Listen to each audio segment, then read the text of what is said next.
어느 새 한 마리가 하나님 앞에 불평합니다. 하나님, 어찌해서 나에게 이 날개를 하나도 아니고 두 개씩이나 이 무거운 걸 이렇게 달아주셨습니까? 내 몸뚱아리 하나를 이렇게 간수하기도 힘든데 이 날개를, 이 무거운 것을 두 개씩이나 달아주시면 어떡합니까? 불평했어요. 하나만 알고 둘은 모르는 거죠. 날개가 있으면 거추장스러울 수도 있고 무거울 수도 있습니다만 날개가 없으면 새는 날 수가 없습니다. 푸른 창공을 그 길을 타고 박차고 올라가야 되는데 날 수가 없어요. 하나만 있어도 안 돼요. 두 개 다 없으면 더더욱 안 되죠. 두 개가 온전하게 붙어 있어야 푸른 하늘을 날 수가 있는 것입니다.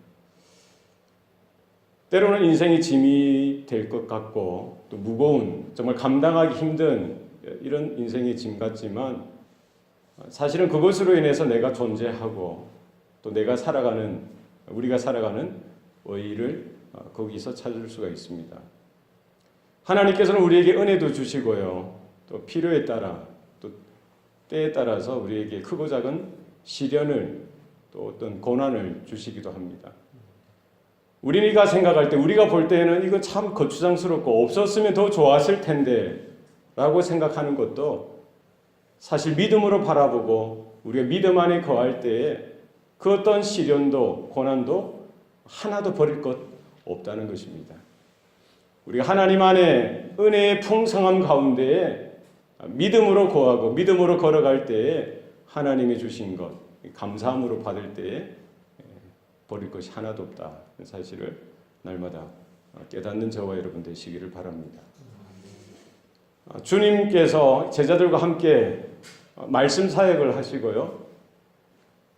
또 여러 가지 바쁜 사역들을 하십니다.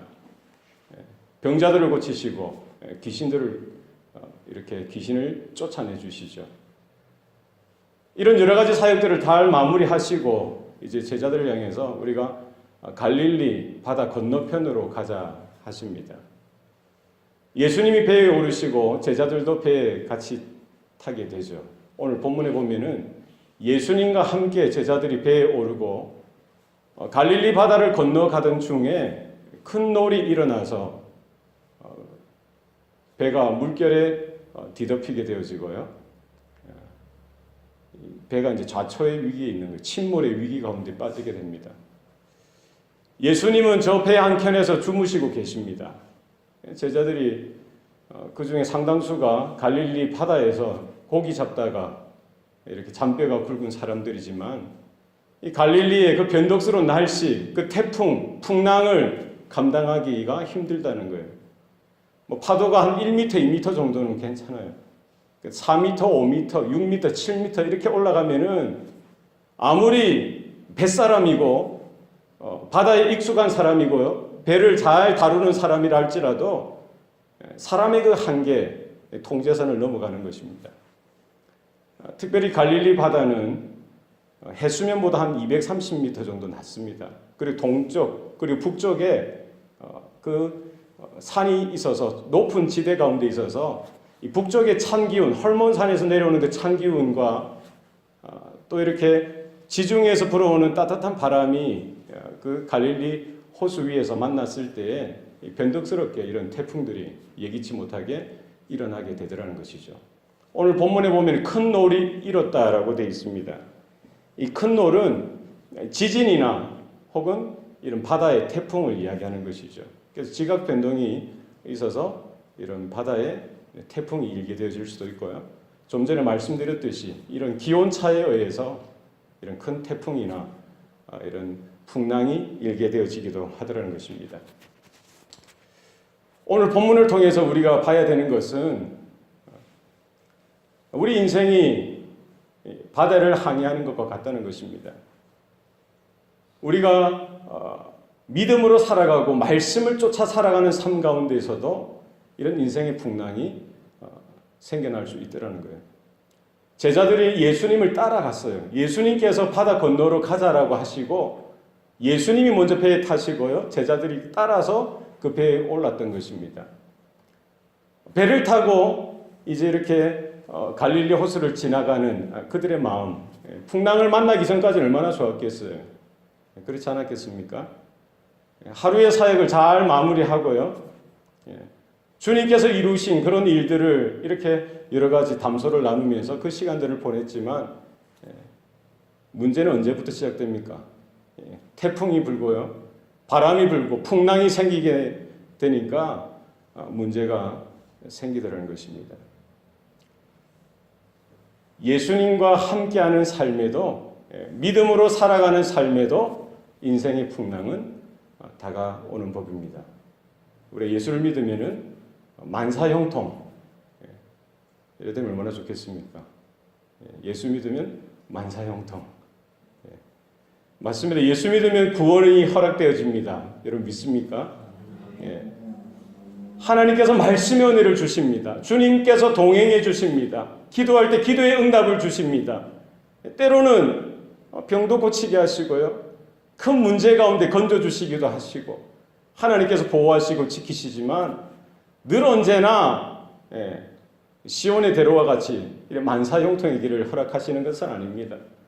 때로는 뭐를 주십니까? 시련을 주시고 고난을 주시고 환경의 삶의 인생의 책찍과 막대기로 우리가 힘들고 또 이렇게 때로는 피곤하고 또 때로는 어려운 그런 형편들을 허락해 주시는 것입니다. 문제는 그 어떤 시련도 그 어떤 고난도 아무런 의미가 없는 것이 없다는 것입니다. 나에게 시련을 주시는 것, 나에게 고난을 허락하시는 것, 하나님의 뜻이 있는 줄로 믿습니다. 동방의 의인인 욥도 믿음으로 살아가고요. 하나님께 예배하는 자였고 하나님의 은혜 가운데 섰던 사람입니다. 그러나 하나님께서 그런 욥에게도 뭐를 허락해 주십니까? 시련을 허락하시는 거예요. 하루아침에 재산이 다 사라지게 만들고 자녀들이 큰 변을 당하게 하시고 또 그 몸에 건강에 이런 질병을 허락하시는 거예요. 우리가 이해할 수 없습니다. 우리가 깨달을 수 없어요.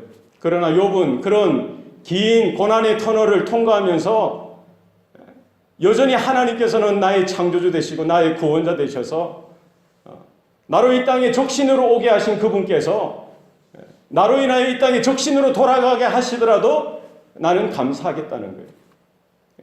그 고난의 그 용광로 속에서 나에게 허락하신 이 믿음이 정금과 같이 단련되어져서 내가 나가게 되어진다는 사실을 그런 믿음으로 고백했던 것입니다.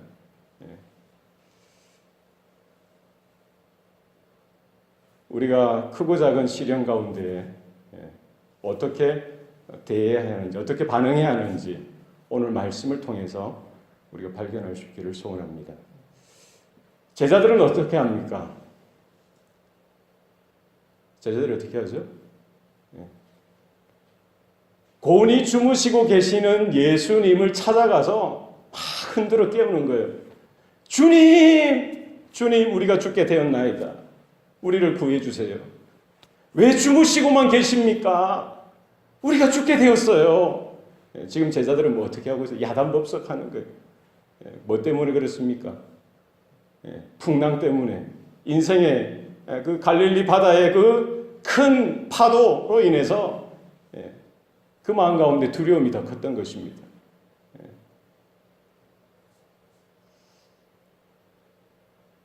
여러분은 어떻겠어요? 배를 타보셨습니까? 배를 타보셨어요? 하루아침에 건강을 잃어버리고요. 하루아침에 재산이 사라지고 고난이 다가오고요. 시련이 닥치고 그때 우리의 반응이 어떠해야 하는지. 제자들이 정말 바라봐야만 했던 것은 뭐예요? 그들과 함께 하신 그 예수님을 바라봐야 되는데 예수님보다 뭐가 더 보이는 거예요? 눈에 보이는 것들. 파도와 광풍들, 태풍들, 지금 이렇게 튀고 있는 그런 바닷물들, 흔들리는 요동치는 그 배와 파도, 바다, 거기에 압도되어져서 그들 가운데 뭐가 생겼던 거예요? 두려움이 지배하는 거예요. 배 타기 전까지는 좋았던 것 같아요. 얼마나 의기양양했겠어요. 메시아 되신 주님과 함께 하고요. 우리가 읽지 않았지만 오늘 우리는 8장에 있었어요. 8장을 읽었죠.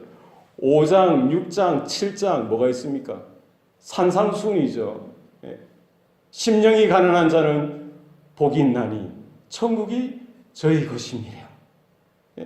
그 산에서 수많은 사람들 앞에서 예수님께서 팔복을 기점으로 해서 하나님 나라의 복음을 선포하시고요. 하나님의 말씀을 풀어서 이렇게 설명하시고 선포하실 때에 그 말씀의 잔치가 산에서, 산중에서 있었겠죠. 수많은 사람들이 모였습니다. 그 중에 제자들은 맨 앞에서 얼마나 큰 은혜를 받았겠습니까? 아멘, 아멘 하지 않았겠어요?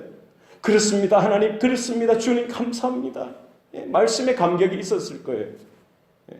8장에 그 산에서 내려와서 그 산 밑에서 사역이 펼쳐집니다. 예수님께서 나병 환자를 고치셨어요. 중풍병자를 고치셨습니다. 베드로의 장모의 그 열병을 쫓아주셨어요. 그 열병을 치유해 주셨어요. 그리고 귀신 들린 자들의 그 귀신을 쫓아주시고요. 수많은 사역들을 바쁘게 했던 것이죠. 제자들은 그 예수님을 통해서 하나님의 말씀을 배웠어요. 말씀의 지식이 있었습니다. 그리고 예수님께서 병자들, 귀신 들린 자들 가운데서 여러 사역들을 병 고치고 또 귀신을 쫓아내시는 이런 여러 기적들을 행하시면서 하나님의 기적들을 그들이 바라보았던 것입니다. 그러나 그것으로 끝나서는 안 된다는 거예요. 주님께서 보시는 것이 뭡니까? 주님께서 보시는 게 뭐예요? 제자들 안에 믿음이 있느냐, 그것을 보시는 거예요. 주님께서 일어나셔서요, 성난 파도와 바다를 꾸짖으시고 잠잠케 하시고요, 그 제자들을 향해서 요동치는, 믿음이 요동치고 마음이 요동치는 그 제자들을 향해서 또 꾸짖으시는 거예요. 너희가 어찌하여 무서워하느냐? 믿음이 적은 자들아. 마가복음 4장에 보면은 믿음이 없는 자들아 라고 책망하시는 거예요. 너희들이 하나님의 말씀을 듣지 않았느냐? 너희들이 하나님의 기적을 바라보지 않았느냐? 너희들에게 주어졌던 그 믿음이 어디 있느냐는 거예요. 너희들에게 허락되어진 그 하나님의 말씀이 어디 있느냐는 거예요. 너희들이 보고 깨달았던 그 하나님의 능력이 어디 있느냐? 주님이 책망하시는 거예요. 여러분, 우리가 눈에 보이는 대로 환경 가운데 우리의 마음이 압도당하고요, 우리의 믿음이 요동치고 흔들리면 환경으로 인한 이런 두려움들, 이것이 내 마음 가운데, 내 생각 가운데 흘러 들어오게 되어지고 나의 존재를 압도하게 되어지면은 두려움이 생기면 뭐가 생겨요? 근심도 생기고요, 걱정도 생기고요. 아이고 큰일 났네, 어떡하지? 낙심하게 되죠. 어쩔 줄 몰라 합니다. 분명히 조금 전에 하나님의 말씀으로 은혜를 받았는데, 분명히 하나님께서 살아계신다는 사실을 분명히 확인했는데, 눈앞에 있는 그런 어려움들이 더 커 보이고요, 그런 환난이나 그런 시련들이 더 커 보이니까 공포스럽고 두렵고 마음이 어쩔 줄 모르는 거예요.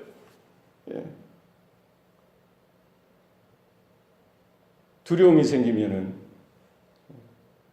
하나님의 그 신실하심도 쉽게 잃어버려요. 하나님이 나를 얼마나 사랑하시는지, 하나님이 나를 얼마나 끔찍하게 생각하고 붙들고 계셨는지 그것도 다 잊어버리는 거예요. 하나님이 허락하신 말씀도 생각도 나지도 않고요. 하나님이 행하셨던 그 기적, 그 일들도 그냥 놓쳐버리는 겁니다. 하나님의 은혜를 한순간에 놓쳐버리는 거예요.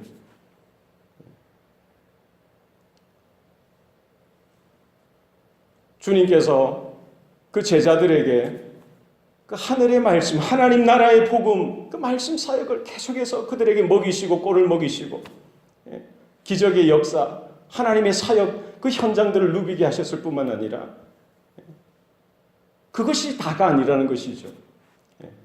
우리의 성경 지식, 오늘날 그 교회에서 제자 훈련을 하지 않습니까? 성경 공부를 하죠. 우리의 성경 지식, 이것이 하나님의 말씀이 우리 머리에만 머물러 있어서는 안 된다는 거예요. 우리의 마음 가운데, 우리의 심령 가운데, 우리의 신비 가운데 새겨져서 정말 이 말씀이 역사하고 역동하고 우리의 시련 가운데, 우리의 역경 가운데, 환난 가운데 빠져있는 나에게 그 말씀이 역사하는 일들이 나타나도록 우리의 마음 가운데 새겨지고 역사하는 은혜가 있어야 할 줄로 믿습니다. 하나님께서, 주님께서 행하셨던 그 기적들을 제자들이 많이 봤어요. 우리 8장을 다 읽지는 않았지만 우리 8장 2절에 나병 환자를 고치셨고요. 8장 6절에 중풍병자를 고치셨어요. 그리고 베드로의 장모를 고치셨어요. 백부장의 그 하인을 고치셨어요. 16절에 보면은 사람들이 귀신 들린 자들을 많이 데리고 예수께 오거늘 예수께서 말씀으로 귀신들을 쫓아내시고 병든 자들을 다 고치시니 한 번, 두 번 주님의 그런 기적과 역사를 체험한 것이 아니라 수도 없이 그들은 예수님의 행하셨던 그 기적들을 보았어요. 말씀을 들었어요. 그러나 그것이 이 머리에만 그냥 감동으로만 남아서는 안 된다는 거예요. 중요한 것은 무엇입니까? 제자들에게 있어야 될 것, 저와 여러분에게 있어야 될 것은 무엇입니까? 주님이 찾으시는, 주님이 기대하시는, 기다리시는 그와 같은 살아있는 믿음, 역사하는 믿음이 바로 그 제자들에게 있어야 돼요. 바로 저와 여러분들에게 있어야 되는 줄로 믿습니다. 여러분, 그런 믿음이 우리 가운데 있는지 날마다 확인하시고요. 날마다 내가 주 안에 주님의 은혜 가운데, 주님의 말씀 가운데 있는지, 서 있는지, 바로 있는지, 내 믿음은 안녕한지, 온전히 작동하는지 날마다 확인하시고 살펴보시고 시험해 봐야 되는 거예요. 그래서 하나님께서는 늘 언제나 믿는 그 자녀들에게 이 크고 작은 시련을 통해서요, 그들의 믿음이 제대로 작동하고 있는지, 제대로 역사하고 있는지 보시기를 원하시는 겁니다. 여러 가지 시험을 만나거든 너희가 온전히 기쁘게 여기라. 야고보의 사도의 그 권면처럼 우리가 환난 가운데, 시련 가운데, 크고 작은 고난 가운데, 문제들 가운데 우리 움츠려들지 마시고 두려워하지 마시고 강하고 담대하라. 내가 세상을 이겼노라. 주님이 말씀하셨듯이 우리가 주님을 발견하고 주님을 바라볼 수 있는 믿음이 있기를 소원합니다. 제대로 된 제자였더라면 주님 앞에 겸손하게 온전히 주님 앞에 나가야 될 텐데 두려움에서가 아니라 주님을 다그치고 주님을 탓하고 마치 이스라엘 백성들이 광야에서 목마름과 배고픔 가운데 하나님 앞에 불평을 쏟아놓기 전에 누구한테 불평을 쏟아놓습니까? 지도자 모세에게 모든 불평을 쏟아놓지 않습니까? 왜 당신이 우리를 여기로, 이 광야로, 이 사막으로 이끌어들여서 죽게 하느냐? 지금 그 이스라엘 백성들의 야단법석과 지금 풍랑을 만난 그 제자들의 야단법석과 무슨 차이가 나느냐는 것이죠. 똑같죠. 그런 악천후 가운데서도요, 그 그런 태풍과 환란 속에서도 무엇을 바라봐야 합니까? 태풍이 불고 환란이 일어나고요. 고난이 시련이 닥쳐도 그 모든 상황 속에서 두 손과 두 팔을 다 드시고 지키시고 보호하시고 바라보시는 주장하시는 하나님의 손길이 있다는 사실을 제자들이 바라봤어야죠. 그렇지 않습니까? 지금 뱃속에서 두 부류의 존재들이 있는 거예요. 제자들의 야단법석, 막 요동치고 큰일 났다, 죽었다, 이제 어떡하냐, 우리는 안 된다, 할 수 없다. 하나님을 향해서, 예수님을 향해서 큰 소리로 부르짖는 공포 가운데 질려있는 그 제자들. 한 부류는 누굽니까? 예수님이죠. 똑같은 환경에 있는 거예요. 예수님도 인성을 가지고 태어나셔서 제자들과 똑같은 품성과 그런 인성을 가지고 계셨어요. 물론 죄는 없으시죠. 예수님은 어떻게 하셨어요? 똑같은 환경 속에서도 예수님은 물론 피곤하셔서 주무셨다고 하지만 그런 풍랑 속에서도 예수님은 하나님의 임재 가운데, 하나님의 통치와 다스리신 가운데 예수님은 거하셨던 거예요.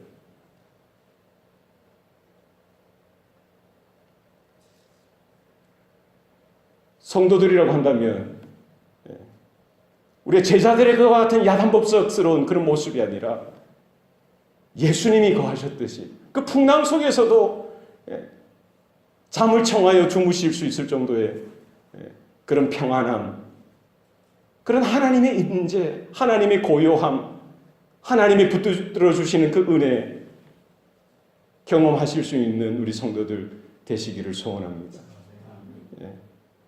어린아이는요, 엄마 품속에만 안겨 있으면은 지진이 나든 불이 나든 뭐 비바람이 치든 고요하게 그 어머니 품속에서 자기를 맡기고 그냥 평안하게 지낼 수가 있는 겁니다.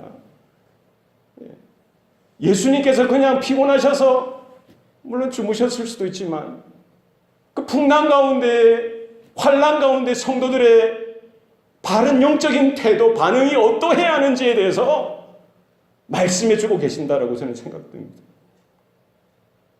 너무 이렇게 요동치지 말라는 거예요. 야단법석 떨지 말라는 거예요. 하나뿐인 인생, 하나뿐인 생명, 하나님이 주셨으니 하나님이 책임져 주시고 주님께서 그 바다를 건너가자고 하셨으니 주님께서 함께 하신다면은 뭐 바닷물 좀 먹으면 어때요? 흔들리면 좀 어때요? 주님께서 건지시고 주님께서 살리시고 주님께서 붙드시고 인도하시겠죠. 출애굽시켜 주셨으면 그 광야를 지나게 하시는 그 여호와 하나님의 인도하심을 쫓아서 그냥 가면 될 텐데 이스라엘 백성들도 제자들도 야단법석 가운데, 두려움 가운데, 환경에 눈에 보이는 대로 그것이 너무나 힘들고 어려워서 주님이 바라시고 하나님이 원하시는 그 믿음, 그와 같은 영적인 바른 태도를 가지지 못했던 것이죠.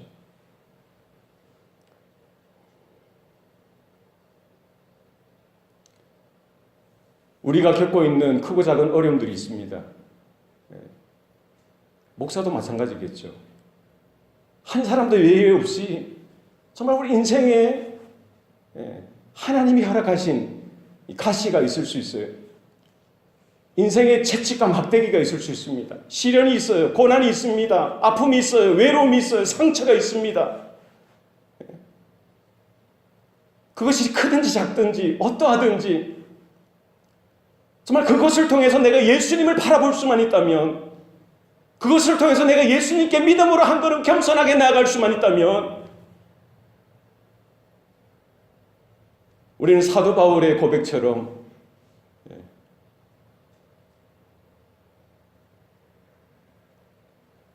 사도 바울의 그 육체의 가시로 인하여 하나님께서 그 사도 바울에게 허락하셨던 그 말씀, 내 은혜가 내게 족하다. 사도 바울이 그 말씀을 듣고 어떻게 반응했을까요? 주님 그렇습니다. 주님의 은혜가 내게 족합니다. 주님 감사합니다.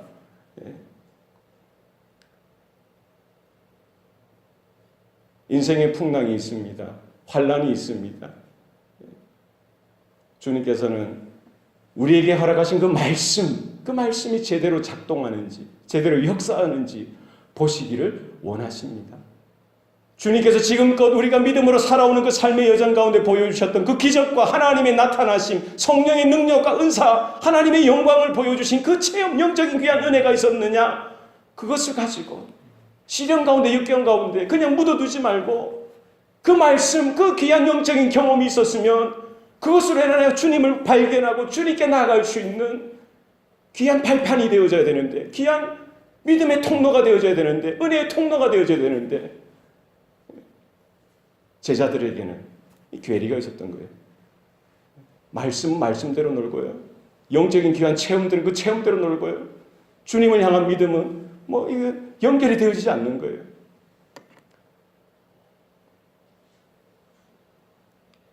우리가 지금까지 믿음으로 걸어왔듯이, 말씀의 은혜 가운데 사모함으로 서 있었듯이, 우리의 남은 생애 가운데 주님의 은혜를 더 크게 경험하며 우리의 믿음이 더욱더 영적으로 한층 더 성장하며 자라나며 그리스도의 장성한 분량에 이르기까지 커져가는 일들이 있기를 소원합니다. 주님이 가자고 하셨던 그 길, 믿음으로 따라갈 때에 주님께서 끝까지 책임지시고 이루실 줄로 믿습니다. 주님께서 그냥 주무셨겠어요? 육체적으로 피곤해서 주무셨을 것 같아요? 그러실 수 있죠. 주무셨을 수 있죠. 주무셨겠죠. 그러나 영적으로는 주님이 그 상황을 다 보고 계시지 않았을까요? 그렇게 생각 안 하세요?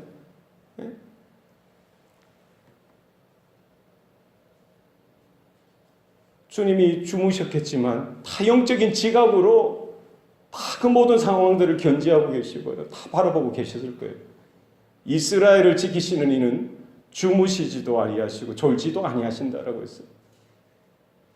주님께서는 그 상황을 다 통제하고 계시고요. 다스리고 계시는 거예요. 바로 하나님이시고 하나님의 아들 되시기 때문에. 제자들이 어떻게 하나? 이렇게 말씀도 받았고 주님의 그 사역도 직접 눈으로 바라보고 그 현장 가운데 직접 체험했는데 정말 그 믿음이 어떻게 작동할 것인지 주님은 이렇게 살짝 보시기 원하시지 않으셨겠냐는 거죠. 우리가 어린 아이들 키울 때요, 이제 걸음마를 갓 배우다가 애들이 넘어지잖아요. 그럼 엄마는 어떻게 합니까? 아빠는 어떻게 해요? 괜히 딴청 부리는 거예요. 딴 일 하는 것처럼. 안 본 것처럼. 다 봤죠. 애 넘어지고 무릎이 까져서 피가 나는 거 다 봤죠. 그러나 바로 다 달려가서 아이고 어떻게 이러지 않는 거예요. 그냥 기다려주는 거예요. 어떻게 반응하는지, 어떻게 처신하는지, 그 넘어진 가운데 어떻게 일어나는지 스스로 배우도록 기회를 주시는 거예요. 그렇지 않습니까? 주님께서도 보고 계시는 거예요. 그들이 바로 영적으로 반응하도록 하나님을 신뢰하고 주님을 바라보고 믿음으로 주님을 더 의지하고 눈에 보이는 그 환경, 이런 시련이 문제가 아니라 오히려 더 큰 하나님의 통치와 다스리심과 영광을 바라볼 수 있는 믿음으로 커가기를 주님께서 원하셨던 것이죠.